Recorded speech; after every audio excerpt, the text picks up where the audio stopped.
welcome to a new episode of Story of Success, in which we interview prominent Egyptian figures. We'll be back after the break with our guest, so stay with us.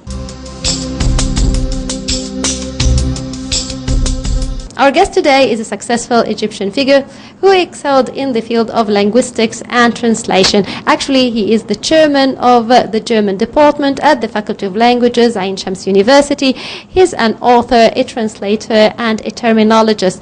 And we have already interviewed him in the previous episode. We've learned about why he chose to study the German language. We've learned about his master's degree, his PhD degree.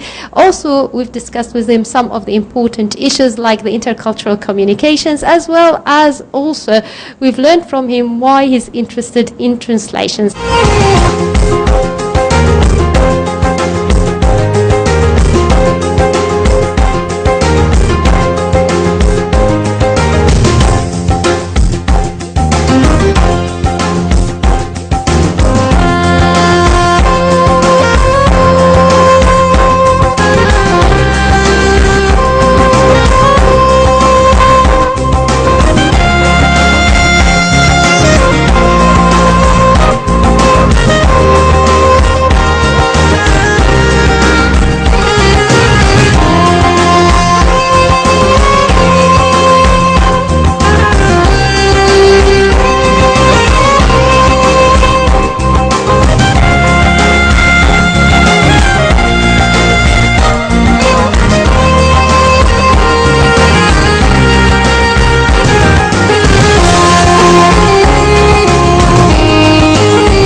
Today, I'm happy to have with me Dr. Tariq Abdelbari. Welcome with us, Doctor. Thank you. Well, to pick up from where we left off, we were discussing translation. We've talked about translation of books and translation of dictionaries. Yes. Now, you have also done a variety of books. So now, when you're translating books, would the topic differ or cause the difference in the way you translate? Yes, of course, because every kind of translation needs a special preparation. Preparing for the translation is sometimes exactly as important as the translation itself. And when you translate in the field of literature, for example, so you have to read a lot about the era, the author, the culture of the nation you're translating its literature, and then first after that you start translating. If I specialized long years ago in translating the field of scientific translation and specialized translations, because they are highly required not only on the level of the market, but also for the language, for the culture of the Arabic language. There are a lot of, some good, not a lot, but some good organizations do concentrate on subsidizing and financing such projects. Dictionaries, I mean, we will never be able, ever, to translate everything that is going on in the world today. It's impossible. And it would be an illusion if we speak about the so-called Arabization of sciences. This is impossible. Because you need like a million of good translators and observers. They keep looking to the production of the world in the different scientific fields and try to create every day new terminologies and so on and translate. This is an illusion. But the most important thing is to make dictionaries and to keep these dictionaries always updated, because dictionaries need also maintenance. If you have a dictionary which is only 3 or 4 years old, you have to know that you have an old book. It can't help anymore in 5, 6, 7 years. Therefore, take the new concept of the world, which is the online dictionaries. They are easier to be updated. And for all these purposes, you need preparation. You need to learn new things. You need a team. You can't work alone anymore today.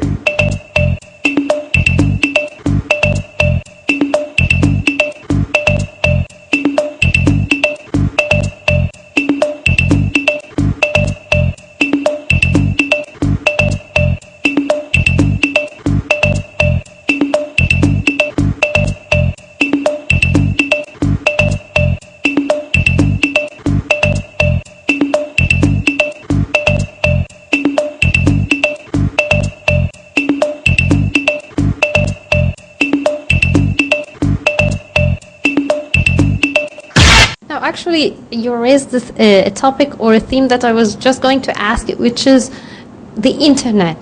Yes. Do you feel that the internet is challenging the publications and the paper books, and can the field of translation be moved from paper books to online, or would the translators, because now we have the automatic computerized translator methods or translation methods, do you feel that this is endangering translation? No, never. Because automatic translations or translations like we find in Google and other some software programs and so on, they help in certain kinds of translations, like the stereotype translation, texts and translations, like the technical books, or like for the cars and for machines and so on. You always need something like a catalog or something like that. And normally there is only one level of the language which is used. There is no several meanings for the word. It's only one definite meaning. Here we can find some help in automatic translations and software translations. But if you start to translate things in the field of literature, of human study, humanities, if you start to translate in the field of literature, culture, humanities, and so on, so you need a human being to understand and to make the necessary process of interpretation, because translation is, of course, some sort of interpretation. And until now, only human beings can do this. But I think the next generations of computers would be able to make interpretation. And this is the so-called the era of the artificial intelligence. I don't know how the outcome would be, but this is sure. This is going to happen one day. Therefore, back again to dictionaries, computers, whatever and however they got this intelligence, they would not be able to create the suitable and corresponding terminologies to our culture. They need the human depth still. So let us invest in developing our internet content, something like Wikipedia, like databanks, like online dictionaries, online encyclopedias and so on. Until now it's a little bit poor if you search in Arabic language in such resources. So I would suggest let's invest more in the internet production. But internet will never ever be a threatening item for the creativity of human beings. Actually, that is a topic that we can dwell on for a long time, but Yes. actually I have so many questions to Yes, ask you, please. so I'll have to move to another topic, which is being an author. Yes. Now, when did you start writing your own novels or your own books?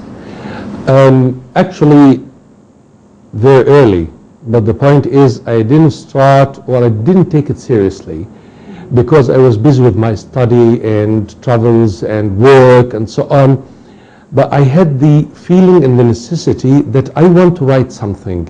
And when I write something, I read it and I talk to my wife, to my son, to my friends, and tell them, what do you think about this? They liked what I write. And so I thought one day, why not I publish this?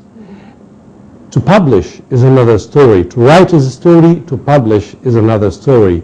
It's very complicated here, or at least in the time where I was still a young man. So I thought, okay, forget about publishing, enjoy writing. I wrote poems, stories, novels, and so on, and never published anything. Then it happened that I met somebody who read a story and said, oh, it's interesting, why don't you publish this? So I went to the General Egyptian Book Organization, and they were very helpful and liked the stories, and I started publishing my stories after that. The first novel I wrote for children, I love children over everything. They are everything. The most beautiful thing in the world are children. And therefore I love to write for them, to make them happy, to tell them my experience, to tell them how I see and understand the world, to tell them stories I experienced in my life during the different journeys and meeting different people and cultures and so on. So I write to them because I love them, and I like to write to myself too as a child. And because childhood is something which is great. Actually, we are human beings so long we are children inside of us. So I didn't find a publisher till it happened also that I met a Swiss publisher in Egypt. And we talked together for a while, and then she told me, Tariq, you are an author. I told her, where did you know this? And you write for children. How did you know this? She said, because you have got good sense of humor, and a good writer for children must have a good heart and sense of humor. Then after that she wrote to me, what do you think to publish a first novel, literary novel for children? You talked to me about a very interesting topic, namely a child talking to the things. That's the one that was awarded the King of Things? Yes, this is the King of Things. It was first published in German, and then translated, I wrote it in Arabic, and then it was translated into German in Switzerland, and then acknowledged in Germany and in Austria, because these are German-speaking countries. After that, I published it in Egypt, so in Arabic. It was also very successful, and at the moment, in spite of all busy hours and minutes, I try to finish the second part of it.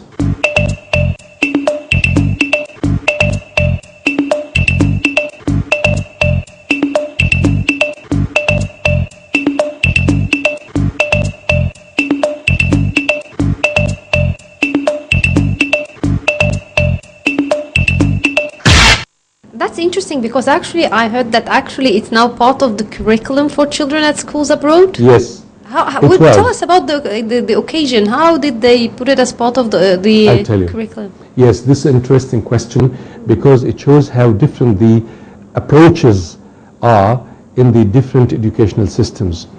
In Europe, I mean in the German-speaking countries in Europe, Austria, German, Switzerland, when a new book is published, the publishing houses send information about this book to the schools. And there in the schools, there are different teachers who are interested in this thing, just choosing books for the children.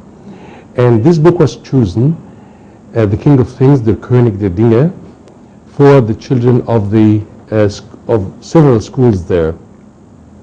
And there are also specialized newspapers and magazines write about new books and so on. So they wrote about the book, and they said it should be taught in the schools here, and should be taken also in consideration when students or pupils write projects about different cultures.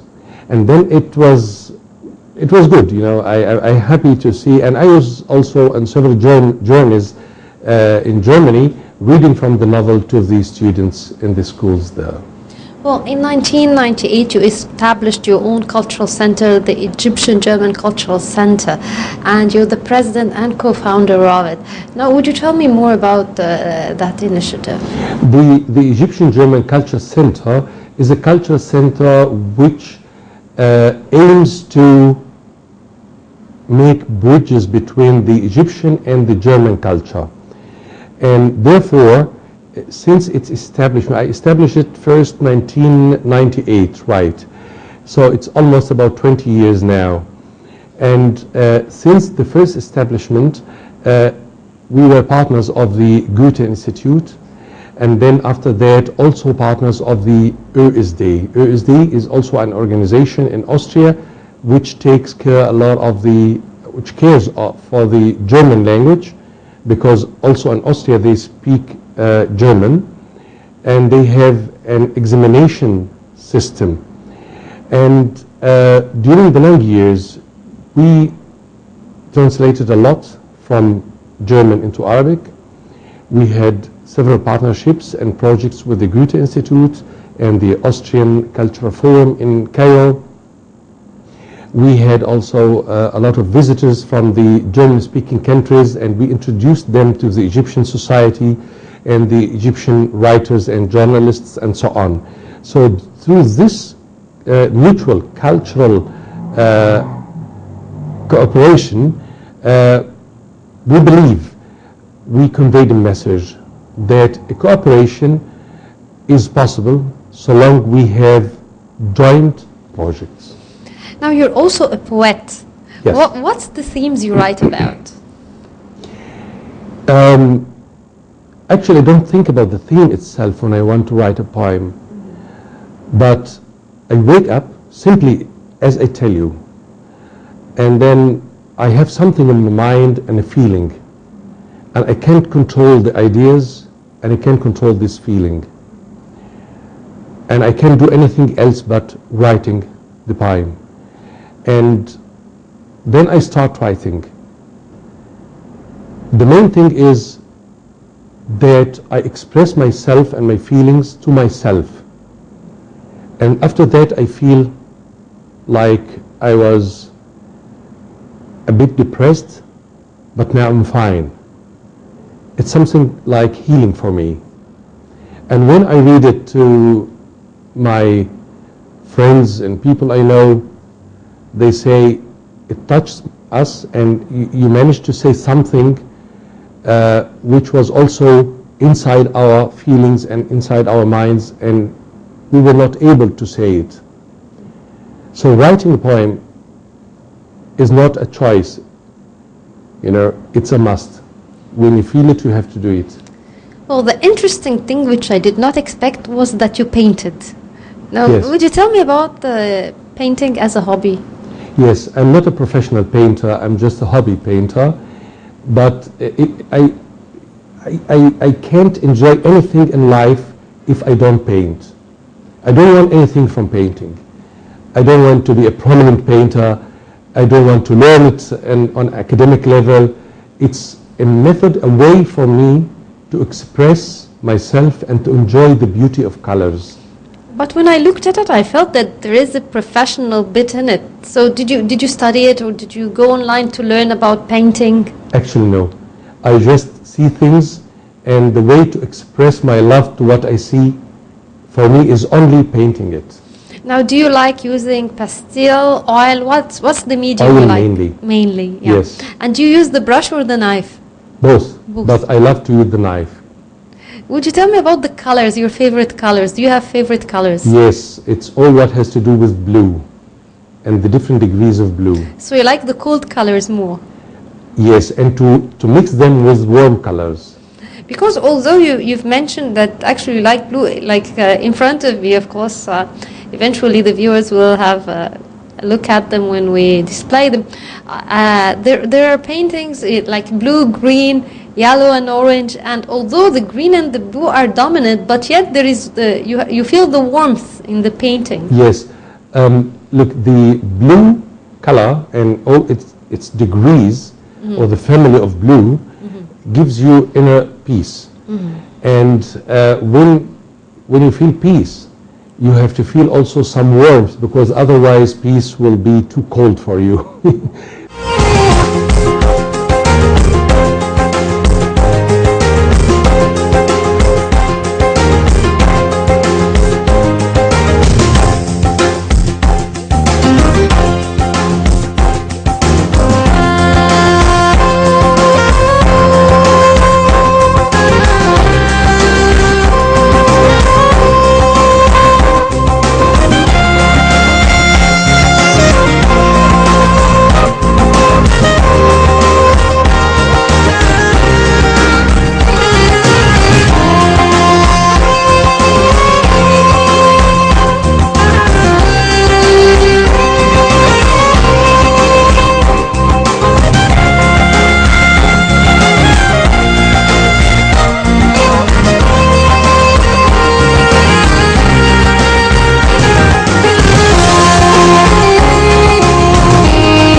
a journalist, and you wrote several Yes, for a long several time articles. Al-Ahram, Al-Masai, and the daily newspaper Al-Ahram on weekly basis, I think. Yes. So do you write politics or also literary works and cultural No, things concerning culture? I like to write essays, but at the moment I thought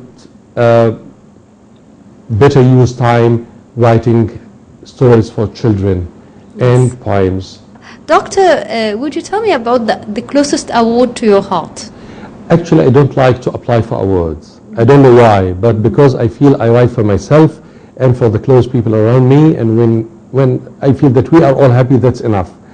But then there was an application for one of the Literary awards, yes. that was the so-called Suzanne Mubarak Award, and I was awarded this award. It was, I think, 2007.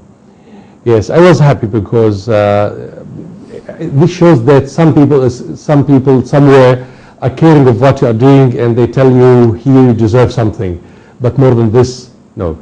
I like to work alone and not to keep myself busy with applying here and there for awards, make connections and communicate with people, talking to them how it looks like this year and so on. I don't like all this stuff.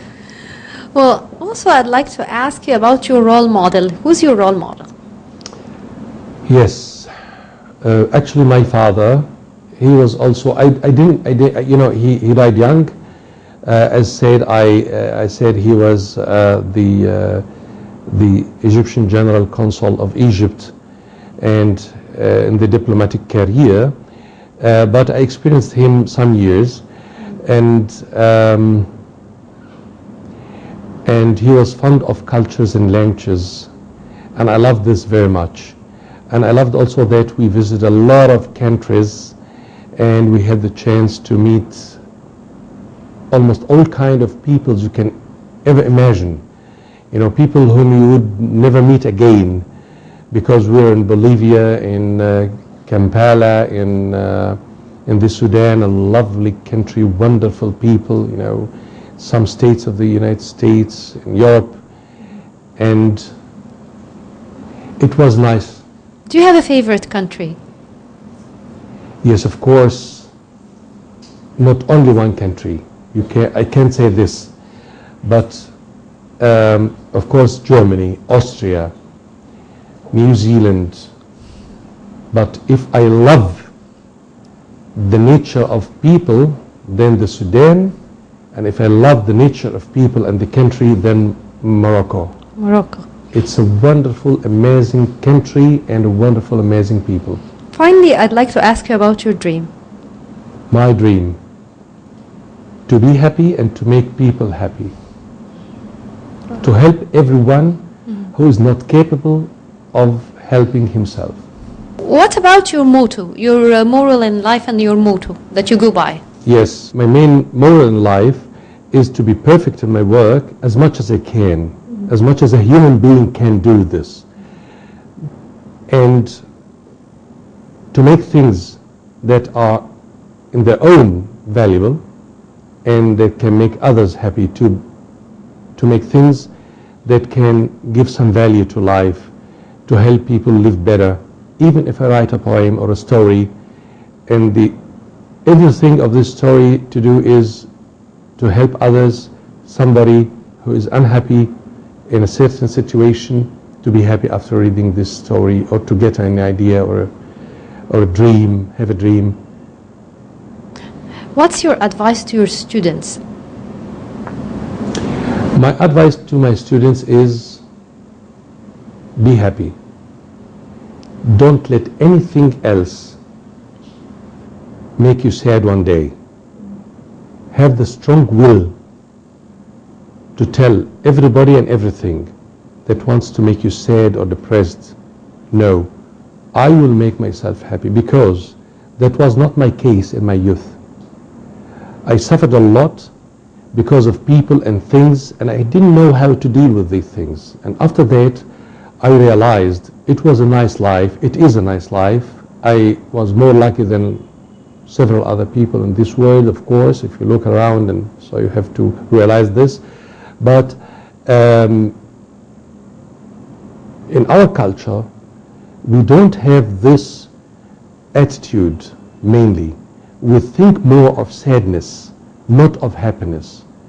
And the only thing everyone has to tell himself in this world is one thing: why do I live? Think about other things, but there's one thing you deserve and which deserves to live for: happiness. Well, I wish us all happiness. Yes. Well, Professor Dr. Tariq Abdelbari, thank you very much for this interview. Thank you. Thank you very much. That was Professor Dr. Tariq Abdelbari, Chairman of the German Department at the Faculty of Languages, Ain Shams University. We've learned about his story of success. We've learned about why he chose to study German, about his master's degree, his PhD degree. Also, we've learned about him as a poet, a painter, a novelist, and so many more. And by this, we come to an end of this episode of Story of Success. Until we meet again with another Egyptian prominent figure, it's goodbye.